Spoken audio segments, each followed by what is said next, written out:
Pode falar. É o seguinte, no 142, fala que o militar e quando serviço ativo não pode ser filiado a partir do Então, vamos lá. Como que no parágrafo 8º tem essa... Tu já está em outro lugar, né? É que eu fui seguindo ele já uma dúvida antiga. Ah, olha aí, vamos aproveitar ali, tirar as dúvidas antigas. Nossa amiga já fez já mandou uma dúvida aqui. O pessoal está em casa que não escuta, né? A dúvida do militar. Bem, vamos lá. Posso responder daqui a pouco do militar, então? Vou deixar aqui, ó. Quando a gente chegar na questão, aí tu me fala, tá?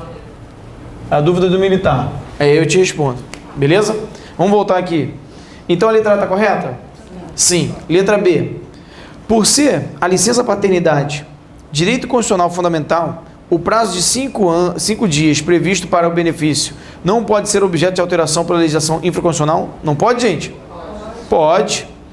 C. Diferentemente do previsto para os trabalhadores urbanos, prescreve em 2 anos o prazo para os trabalhadores rurais ajuizarem a ação do pagamento de créditos resultantes das relações de trabalho. É diferente?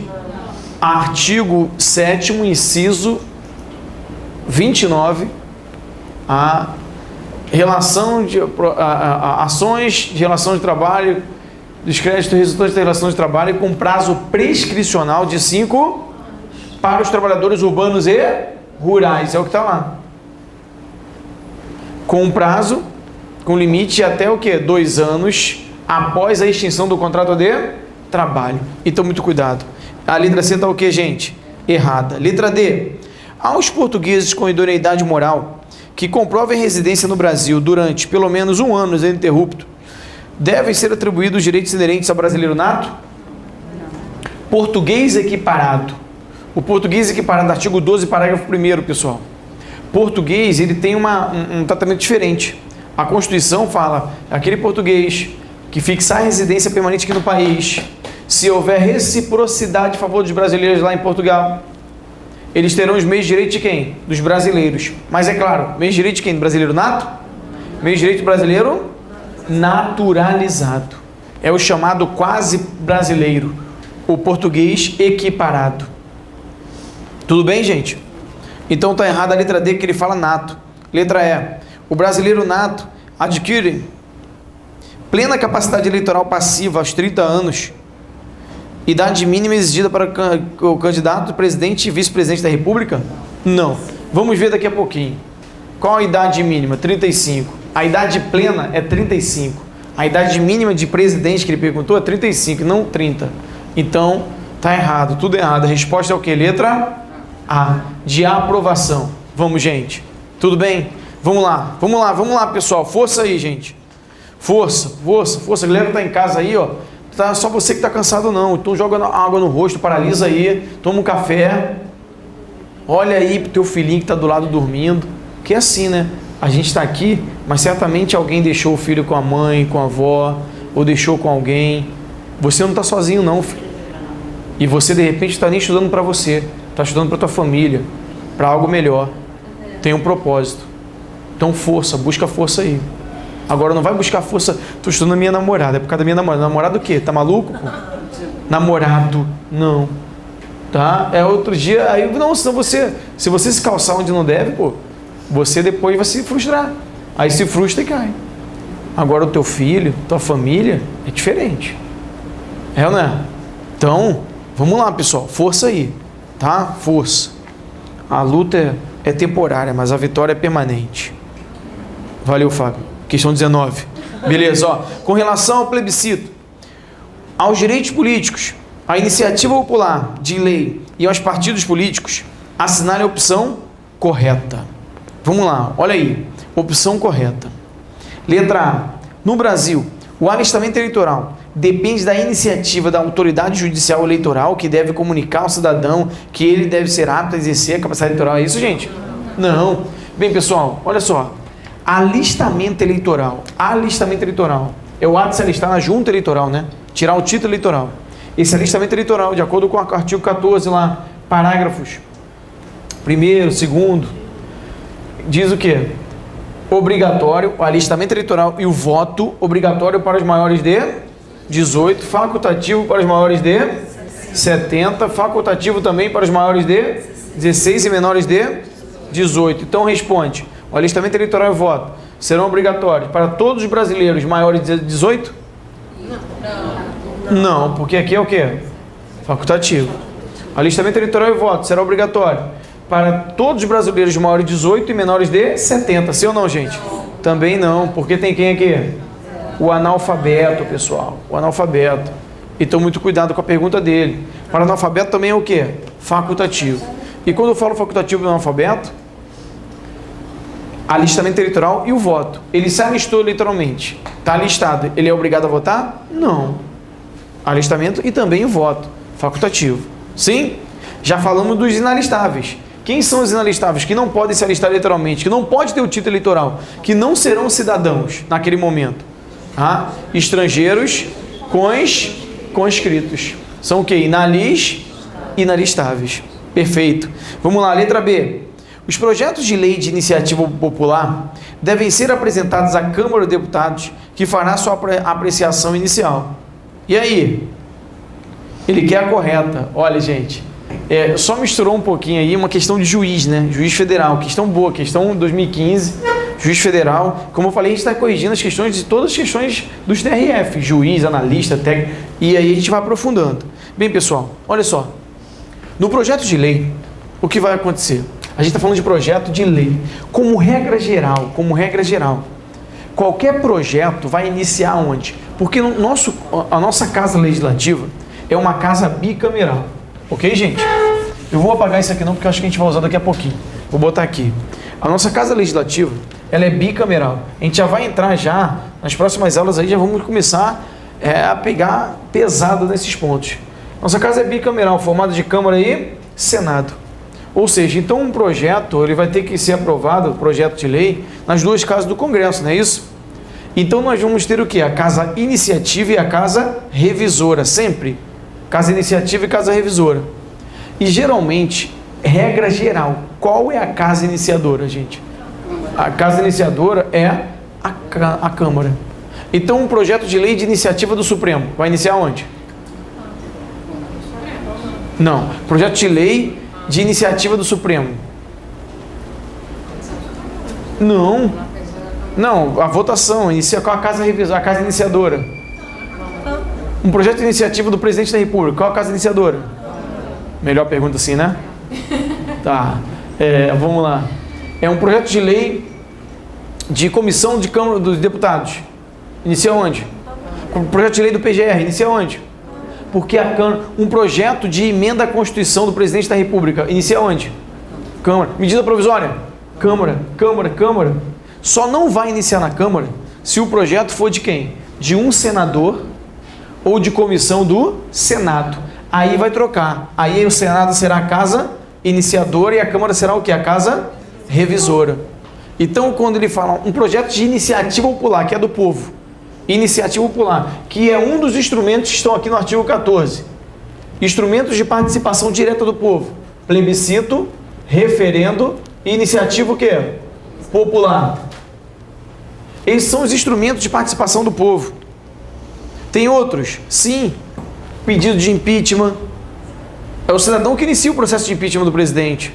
Ação popular, direito de petição, participação em partido político. São instrumentos de participação direta. Nós temos aqui o sufrágio, e o sufrágio, pessoal, é o direito de quê? De votar e ser votado. Que vai caracterizar a nossa democracia o quê? Representativa. E nós temos aqui os instrumentos de participação direta. Logo, a nossa democracia mistura a democracia representativa com a democracia o quê, gente? Direta. Porque ora você elege alguém para te representar, ora você, diretamente, através de alguns instrumentos de participação direta, vai decidir acerca das decisões políticas do Estado. Democracia semi-representativa, semi-direta, mista. E a iniciativa popular é um instrumento que está aqui no artigo 14. E quando a gente fala em iniciativa popular, deixa eu fazer logo um link rapidinho. A iniciativa popular, ela aparece tanto no âmbito federal, no âmbito estadual e no âmbito que, gente? Municipal. Cuidado com isso, tá?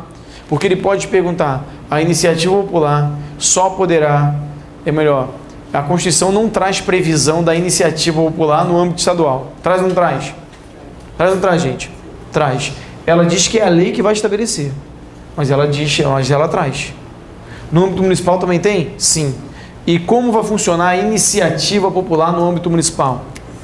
5% do eleitorado, manifestação de 5% do eleitorado do município. E no âmbito federal, só para a gente... 61, parágrafo 2º. 1.503 cidadãos. Só a gente vai além, não tem jeito, tá?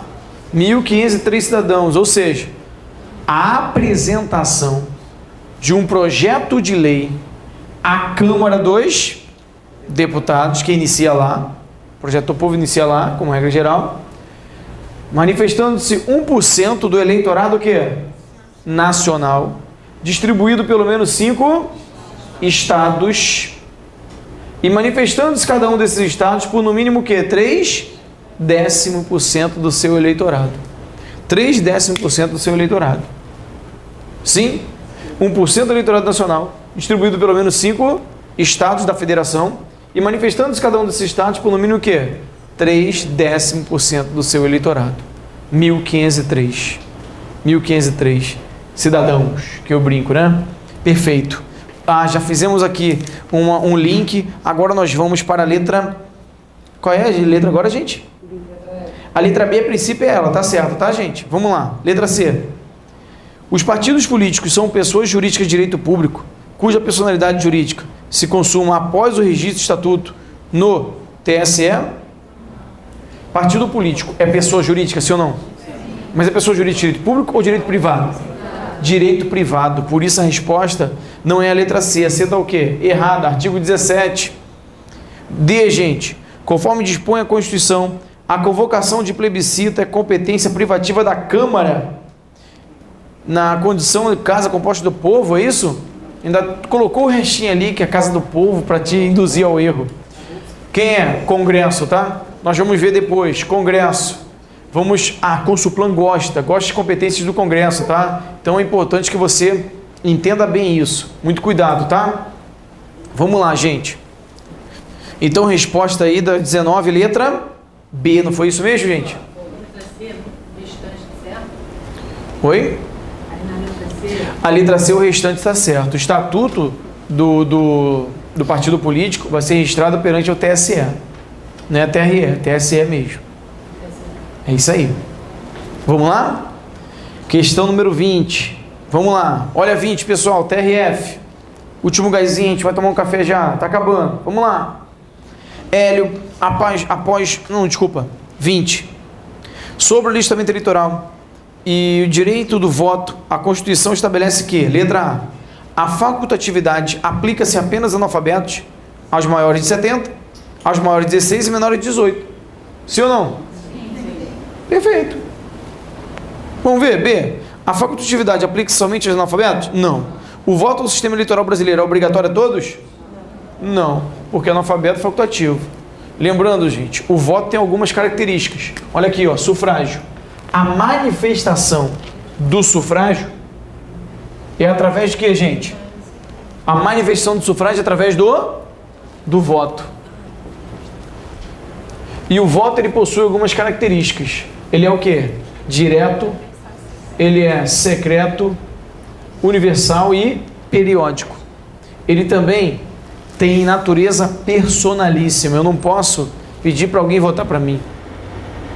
O voto tem um valor igual para todos. Igual para todos. Está na cabeça do artigo 14. E ainda é o que? Obrigatório. O voto é obrigatório. Pessoal, poderia haver uma proposta de emenda e retirar, acabar com a obrigatoriedade do voto, transformando o voto em um voto facultativo? Sim ou não, gente? Sim. Poderia ou não? Poderia. Sim, poderia. Voto facultativo. Porque não é cláusula pétrea. Cláusula pétrea é apenas o que? O voto direto, secreto, universal e periódico. Artigo 60, parágrafo 4º da nossa Constituição. Mole? Beleza? Bem, vamos lá, tá acabando. Letra C, então, está errada. Letra D, o alistamento eleitoral no sistema brasileiro é obrigatório a todos? Não. O alistamento eleitoral é obrigatório, mas o voto facultativo dos estrangeiros, é isso, gente? Não, estrangeiro é o quê? Inalistável. Então, essa foi fácil, rápido, a resposta é o quê? Letra A, de aprovação. Só um minutinho, gente.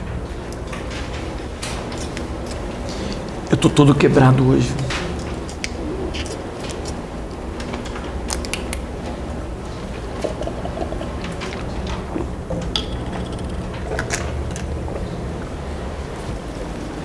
Tá acabando, pessoal, tá acabando. Eu tô todo quebrado hoje. Hoje eu tô... Porque ontem eu tive uma folguinha à noite, fui jogar futevôlei. Pô, tardezinha pra noite, caraca. Nunca mais joguei, tinha jogado. Tô quebrado muito. Vamos lá. 21.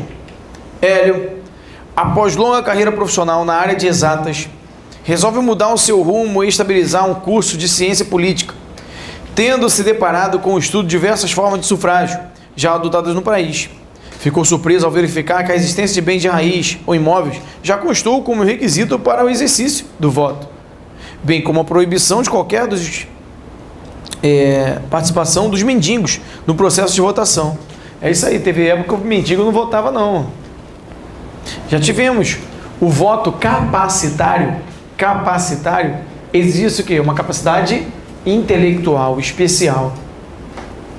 Pessoas só votavam quem sabia ler, quem tinha uma escolaridade diferente.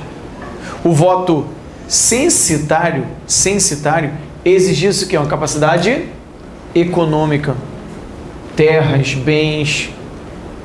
Hoje não, o voto é o quê? O sufrágio é universal, qualquer um pode participar, inclusive o analfabeto. O analfabeto só não pode o quê? Ser votado, exceto tiririca, todo mundo fala de tiririca, né? Coitado. E o TSE aplica as provinhas, já falei isso pra vocês.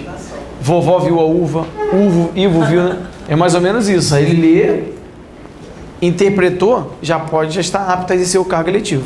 Basta isso. Basta saber ler. Agora, é razoável dentro de um sistema universal, de um sufrágio universal, o indivíduo analfabeto não poder pleitear um cargo eletivo, sim ou não, gente? Porque às vezes a galera pergunta isso. Ah, Fábio, calma aí. Sufrágio é universal? Por que então o analfabeto não pode pleitear o cargo eletivo, já que o sufrágio é universal? É bem razoável o cara pelo menos saber ler para ocupar um cargo, né? Afinal de contas tem que lidar com documentos, um monte de coisa. Perfeito, gente? Enfim. E aí, esse sistema aqui foi superado por qual? Qual sufrágio, gente? Sufrágio universal, muito fácil, Consuplan. Resposta letra C. Último gásinho para a gente tomar um café. Vamos lá, D, ou melhor, 22, Consuplan. Olha, a Constituição não admite a perda ou suspensão de direitos políticos. No caso D, não admite. Primeiro, artigo 15. Artigo 15, pessoal, ele fala da cassação dos direitos políticos. Poderá ter cassação de direitos políticos, gente? Não. É vedada a cassação de direitos políticos, cuja perda ou suspensão se dará nas seguintes situações. Nas seguintes hipóteses aqui. O texto constitucional, ele não diz o que é perda ou suspensão, mas o artigo 15... ele traz 5 situações. 5, para você observar isso. 5 situações. Ok? Então ele vai colocar uma historinha e falar cassação. Cassação não, nenhuma hipótese. E fala, mas eu vi, cassaram o mandato da fulana, de fulano, cassaram o mandato dela. Cassaram o quê? O mandato. O mandato pode ser cassado. O mandato eletivo pode. Agora os direitos políticos podem ser cassados? Não. Mas poderá ter o quê? Perda ou suspensão. E a perda ou suspensão dá nesses seguintes casos aqui. Primeiro, cancelamento, naturalização por sentença transitada de julgado. Lembra? Chamaram de perda o quê? Perda punição. Perda punição. Aplicada apenas a quem? A naturalizado. A naturalizado. Bem, gente, aqui é óbvio. Perdeu a nacionalidade. Nacionalidade é condição sine qua non para que ele seja o quê? Cidadão. Para que ele possa estar em pleno gozo dos seus direitos políticos. Se ele perde a nacionalidade, automaticamente ele vai perder o quê? Os direitos políticos. Item 2. Incapacidade civil, o quê? Absoluta. Incapacidade civil absoluta. Ele troca geralmente isso aqui por incapacidade civil, o quê? Relativa, não absoluta. Condenação criminal transitada de julgado enquanto durar os seus efeitos. Então, muito cuidado. Quer dizer que o cara, ainda preso, Aquele que não teve a decisão judicial transitada julgada, ele pode votar, sim ou não, gente? Pode ou não pode? Sim, porque suspende os direitos daquele que teve a condenação criminal transitada julgada, enquanto durarem seus efeitos. Dupla recusa, lembra? Recusa de cumprir a obrigação legal de todos os impostos e também deixar de cumprir o quê? A prescrição alternativa nos termos da lei. Lembra disso, gente? Que o indivíduo pode invocar um imperativo de consciência, uma crença, uma convicção filosófica ou política, para deixar de cumprir a obrigação legal de todos os impostos, mas em contrapartida ele tem que fazer o quê? Cumprir a prescrição alternativa fixada em lei. Artigo 5º, inciso 8. Se houver a dupla recusa, ele terá o quê? Seus direitos privados. Só que isso não é pacífico pela doutrina. Por isso eu coloquei aqui nos dois. Então, tem banco que coloca perda, tem banco que coloca suspensão, enfim. Você vai ter que observar. Improbidade administrativa também é o quê? Suspensão. Vamos? E aí a questão ficou fácil agora. Não admite perda ou suspensão. Incapacidade civil absoluta. Admite, sim ou não? B. Processo administrativo que causa demissão do serviço público. Admite? Cancelamento da autorização por sentença transitada julgada. Admite? Condenação criminal transitada julgada e condurada seus efeitos. Admite, sim ou não? Então a resposta da 22 é o que? Letra B. Visualizou? Vamos lá. 23. A doutrina majoritária classifica as hipóteses de inelegibilidade em absoluto ou relativas. Lembra, gente? No que tange às inelegibilidades absolutas, são absolutamente inelegíveis os inalistáveis e quem? Analfabetos. Resposta é o que? Letra D. E fala, mas calma aí, militar? Militar alistável, ali está escrito. E o militar também pode pleitear cargo eletivo? Pessoal, o militar, nossa amiga perguntou, o militar está lá no artigo 14, parágrafo 8º. A situação do militar é diferente. O militar não pode se filiar a partido político. Não pode. Então, o que a Constituição fala para ele? A Constituição dá um tratamento diferenciado ao militar. Está aqui, ó, no parágrafo 8º. Aqueles militares, olha só o que eu vou falar. O militar alistável é elegível. Por que eu estou falando do militar alistável é elegível? Porque tem um militar que é o quê? Inalistável. Qual é ele? O conscrito. Agora, o militar alistável, aquele que pode se alistar eleitoralmente, ele é o quê? Elegível. E se ele contar com menos de 10 anos de serviço, deverá ser o quê, gente? Afastado, vaza, tchau, acabou. Tchau, abandonou. Acabou. Acabou o serviço militar. Ah, pode voltar depois? Não, acabou. Ele vai ter que abandonar o serviço militar para pleitear um cargo eletivo. Presuma-se que no militarismo ele consegue a estabilidade após 10 anos. Perfeito? Então, com menos de 10 anos, tchau, vaza, acabou. Ele não é estável. O militar com mais de 10 anos, ele será agregado pela autoridade superior e, se eleito, passará automaticamente no ato da diplomação para inatividade. É isso mesmo. Ele se aposenta no momento da diplomação. Então, olha só, o militar... Ah, mas calma aí, como é que ele vai se candidatar? Quando a nossa amiga perguntou, essa era a pergunta dela que estava aqui, que eu apaguei. Pô, se ele é militar, ele não pode se filiar a partido político. O Código Eleitoral, quem vai estudar para o TRE aí, ó, o Código Eleitoral, ele vai falar que o militar vai ser feita a convenção partidária e a convenção partidária vai definir os seus candidatos. Naquele momento ali, parece, salvo engano, o militar fica sabendo que ele vai ser o quê? Candidato, e aí ele vai o quê? Se desvincular da instituição. Se ele tiver menos de 10 anos, tchau. Se ele tiver mais de 10 anos, ele vai ficar agregado pela autoridade superior, ou seja, fica recebendo durante a campanha, aquela coisa toda. Se ele não for eleito, com mais de 10 anos aqui, ó, se ele não for eleito, ele volta ao serviço militar. Agora, se ele for eleito, ele, no momento da diplomação, passará automaticamente para inatividade. Cuidado que ele vai trocar. E aí, será que vai estar certo? O militar alistável, ele poderá ser eleito.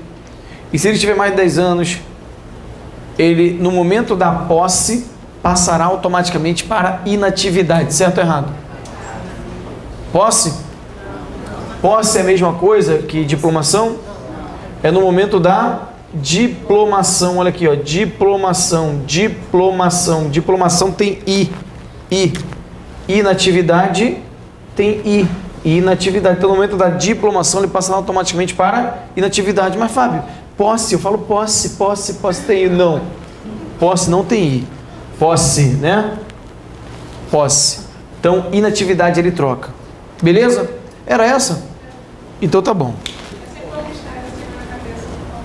Então, mistério desvendado aí. Vamos lá. Letra D de dado a 23, 24. Tá acabando pra gente tomar um café.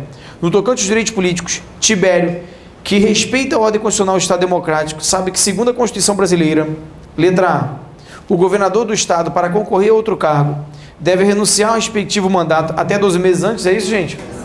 Até o quê? 6 meses. B, o alistamento eleitoral é obrigatório para os maiores de 18 anos e analfabetos. É isso, gente? Não. C, o voto é facultativo para os analfabetos e os maiores de 60 anos e menores de 18. É isso? Não. Né? Maiores de 70, né? Facultativo. D, a soberania popular será exercida pelo sufrágio universal e pelo voto direto e secreto com valor igual para todos, e nos termos da lei, mediante plebiscito, referendo e iniciativa popular. Sim ou não, gente? Sim. Cabeça do artigo 14, literalidade. Perfeita a letra D. Olha a letra E. Em regra, são elegíveis no território de jurisdição do titular os parentes afins até o segundo grau do prefeito. É isso, gente? Não, em regra eles são o quê? Inelegíveis. O cônjuge, os parentes consanguíneos ou afins até o segundo grau, só poderão pleitear um cargo se o chefe do Poder Executivo fizer o quê? Renunciar até 6 meses antes do pleito. Aí eles ficam o quê? Elegíveis. Sim ou não, gente? Mole essa? Tranquilo? Essa aí é mole, resposta à letra D. Vamos em frente. Vamos andar. 25. Boa, hein? A Lei W, XYZ, alterou o processo eleitoral. De acordo com a Constituição Federal Brasileira, de 88, essa lei entrará em vigor na data de sua publicação, mas não será aplicada para a eleição que ocorra até um ano da data de sua vigência. O que você acha? Sim ou não, gente? Qual é o nome desse princípio aí? Perfeito. Princípio da anualidade, ou também chamado princípio da anterioridade eleitoral. Então, olha lá, artigo 16, coloque aí para mim, eu vejo aí. Achamos a resposta já, tá? Artigo 16. O artigo 16 fala justamente isso, gente. O artigo 16 fala do princípio da anualidade eleitoral ou princípio da anterioridade eleitoral. Primeira observação do artigo 16. Qual é? Já caiu inclusive em prova. O Supremo, ele entendeu que o artigo 16 é o quê? Cláusula pétrea. É cláusula pétrea. Então, de acordo com o Supremo, o artigo 16 é cláusula pétrea.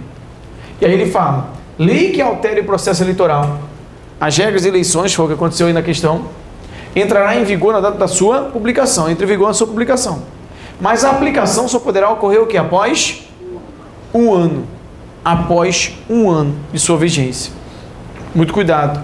Princípio da anterioridade eleitoral, ou princípio também chamado da anualidade eleitoral. Por quê? Ela entra em vigor, mas a aplicação só poderá ocorrer após o quê? Um ano de sua vigência. Então matamos. Perfeito? Ok? Mole? Ok. Eu até falo um episódio aqui, quando eu falo de princípio da anualidade. A emenda número 52, ela alterou a Constituição. Alterou o parágrafo 1º do artigo 17. Eu não sei se você lembra da verticalização. O que era a verticalização antigamente? A verticalização era o seguinte: o partido que se coligasse no âmbito nacional, ele tinha que manter a mesma coligação no âmbito estadual, distrital e também o quê? Municipal. Era chamada verticalização. Essa coligação tinha que ocorrer em todos os graus. Está indo ou não, gente? Só que isso dava certo? Não. O partido aqui fala uma coisa, o cara fala uma coisa aqui já vem de alma ao capeta e tal, é outra coisa. É ou não é? Então isso acabou. E aí acabou com a emenda número 52. Eles mudaram.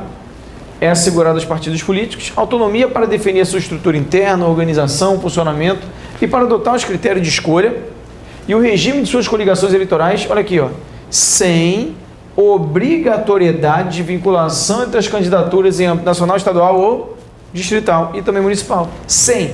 Acabou com a verticalização. Só que essa emenda, ela foi o quê? Em março. Março de 2006. As eleições, ano 2006, ano de eleição, se ou não, ano par. Ano par, ano de eleição. Bem, as eleições acontecem quando, gente? Outubro. De março a outubro. Tem um ano? Eles queriam aplicar ali. Quando é feita uma emenda, a emenda é feita do lado de fora e parte da emenda entra na Constituição, a outra fica do lado de fora. Olha o artigo 2º da emenda, que fala: esta emenda entra em vigor na data de sua publicação, aplicando-se às eleições que ocorrerão em 2002. Esse é o artigo 2º da emenda. Você acha, olha só, ué, não estou entendendo. Aplicando-se às eleições que ocorrerão em 2002, você acha que foi erro de português? Dos nossos parlamentares? Os caras são demais, né? Sempre tentando burlar alguma coisa. Acho que foi erro? Não. Acho que foi sem querer? Não. Eles queriam dar a ideia que iria ocorrerão em 2002, que iria ocorrer, mas já ocorreu em 2002, então poderia ser usada quando? Em 2006, aqui em outubro. Olha que loucura. E aí o Supremo Tribunal Federal, analisando, falou o seguinte: não. O artigo 16 é cláusula pétrea, tá? E esse dispositivo não se aplica às eleições de 2006. E não se aplicou. Olha que loucura aí. Enfim, vamos lá. Matamos então essa questão. A 25 não vou nem ler o restante. A resposta é o que? Letra A. A 26. Mauri é eleito prefeito municipal de uma determinada cidade. O candidato derrotado, Plínio, o acusa de fraude e poderá ingressar na Justiça Eleitoral com ação de impugnação de mandato eletivo, instruída com provas de fraude, num prazo de... Qual o prazo, gente? 15 dias contados da diplomação, memorização, impugnação do mandato eletivo. Em face do que? A Justiça Eleitoral. Não esqueça, Justiça Eleitoral não é a Supremo. Justiça Eleitoral. Com prazo de 15 dias, com provas de abuso, corrupção, provas de abuso do poder econômico, corrupção ou fraude. Essa ação vai tramitar o quê? Em segredo de justiça. E o autor vai responder se for temerário de manifesta má fé. Memorizou. Ação perante Justiça Eleitoral, 15 dias contados da diplomação, com provas de abuso do poder econômico, corrupção ou fraude, vai tramitar em segredo de justiça e ele vai responder ao autor se for temerária, ou seja, sem fundamentação, ou de manifesto que má fé. Ele responde. Artigo 14, parágrafo 11, 10 e 11, tá? 10 e 11. Olha aí. Então, qual a resposta, gente? Letra D, 15 dias contados da diplomação. E 27, então, para a gente fechar essa, fecha isso? Fechando aí 27, vamos lá. Analise as seguintes situações hipotéticas ao tema de direitos políticos, de acordo com a Constituição. Vamos lá, gente. Item 1. Xisto é governador do estado do Amazonas. Fausto, seu filho, pretende candidatar-se, neste ano, ao cargo de prefeito do município do Rio Branco, estado do Acre. E aí, Xisto é governador do Amazonas. Fausto, seu filho, pretende candidatar-se nesse ano prefeito do Acre. Pode ou não pode? Pode. É diferente, sim ou não? A circunscrição é diferente. Ih, Fábio, calma aí. Acre e Amazonas, tudo a mesma coisa, não? Não. Então, circunscrição diferente, pode. 2. Ema, prefeita de um determinado município do estado do Espírito Santo, após cumprir 2 mandatos, lança como seu sucessor Pedro, seu cônjuge. Pode? Aí seria o 3º mandato da família. A Constituição fala que é admitido que apenas uma reeleição subsequente. Entendeu? Lembra aqui do garotinho? Garotinho, primeiro mandato. Renunciou, entrou a Benedita rapidinho, E aí quem veio depois? Rosinha. Lembra, gente? Rosinha exerceu o mandato. Depois ela pediu para pleitear a reeleição dela. Só que o TSE e o Supremo não deixaram, por quê? Porque seria o terceiro ano da família Garotinho no poder, consecutivo. Então o que acontece aí? Ó? Ele está falando da eleição para o próprio cargo do Poder Executivo. Olha aqui, ó. Presidente, governador, prefeito. O cônjuge, os parentes consanguíneos ou afins, até segundo grau, podem pleitear o mesmo cargo do chefe do Poder Executivo? Olha a pergunta. Podem.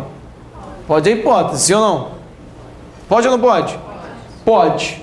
Mas desde que? Desde então, que não seja segundo, desde então que ele esteja aqui no primeiro mandato e que ele faça o quê? Hein? Quê? Sim. Bem, o cônjuge, parente consanguíneo ou afim até segundo grau por adoção pode pleitear o mesmo cargo no Poder Executivo, sim. Mas desde que ele esteja aqui no primeiro mandato e que ele renuncie o quê? Até 6 meses antes do pleito. Assim, eles vão ficar elegíveis e o primeiro mandato pode, por quê? Porque vai ser o quê? Uma segunda eleição subsequente da família. E aí depois ele poderá pleitear o terceiro? Não, né, gente? Entendeu ou não, pessoal? Foi ou não? E aí ele foi claro na questão. Ele colocou, né, após cumprir 2 mandatos, lança como seu sucessor Pedro, seu cônjuge. Certo isso, gente? Errado. 3. Paulo é presidente da República Federativa do Brasil. Ricardo, seu irmão, pretende se candidatar nessas eleições a cargo de prefeito do município de Niterói. Neste caso, há inelegibilidade apenas aonde, gente? Essa 3 também há inelegibilidade, sim ou não, gente? Se o cara é o quê? Presidente da República? Presidente da República, qual é a circunscrição do presidente, gente? Todo o território nacional. Todo o território nacional. Neste caso, o presidente da República, se ele pisar nos 6 meses, todo mundo ali, o cônjuge, os parentes consanguíneos ou afim, segundo grau, fica inelegível o quê? Para qualquer cargo do território nacional. Sim ou não, gente? Beleza? Não é qualquer cargo do executivo não, tá? Qualquer cargo mesmo. Ele não deixa só o cargo do executivo. Ele deixa inelegível naquela circunscrição. Seja para qualquer cargo, executivo ou legislativo. Sim ou não, gente? Então, fechamos essa parte. Vamos entrar agora na parte de organização do Estado. Pesada, hein? Então, quero vocês comigo aí.